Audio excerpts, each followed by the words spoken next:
était un meurtrier. Il était persécuteur. Il persécutait les chrétiens. Que Dieu nous bénisse. Que Dieu nous bénisse. Acclamons le Seigneur Jésus. Dieu fait des choses de manière inattendue. La manière dont les choses, dont cela lui plaît lui.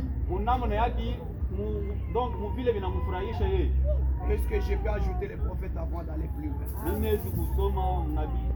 Ils ont fait maintenant parce que c'est lui la bouche autorisée. C'est lui qui peut nous éclairer davantage. Je prends la prédication intitulée Les dieux Imiwa. Prêché le 26 mars 1960. Le paragraphe 10. Je vais un peu rapidement. Écoutez ce que Frère dit. Il dit, et Moïse, eh bien Moïse, que serait-il arrivé s'il avait dit? Bon, je m'excuse, je retourne, je prends d'abord le paragraphe 9. La même prédication, mais d'abord le paragraphe 9. Frère Branham dit, nous voulons prendre par exemple Moïse. Moïse avait 80 ans. Vous penseriez peut-être qu'il était presque trop vieux pour que Dieu trace et traite avec lui.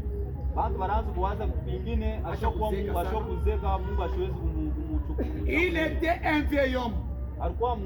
Et il ne s'attendait pas,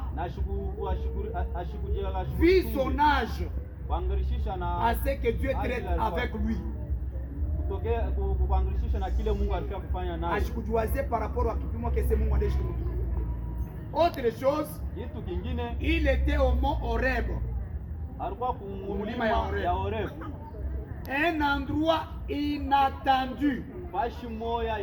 Que Dieu nous bénisse. Un endroit inattendu. Parce que nous parlons de bénédictions inattendues de Dieu. Ou l'élévation surprise de Dieu. Il dit, Dieu l'a rencontré à un âge inattendu.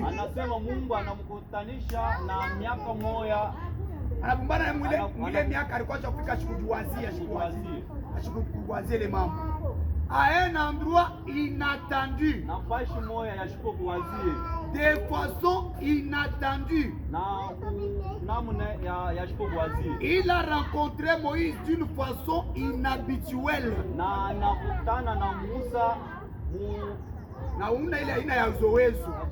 Que Dieu nous bénisse. Dieu a rencontré Moïse d'une manière inhabituelle.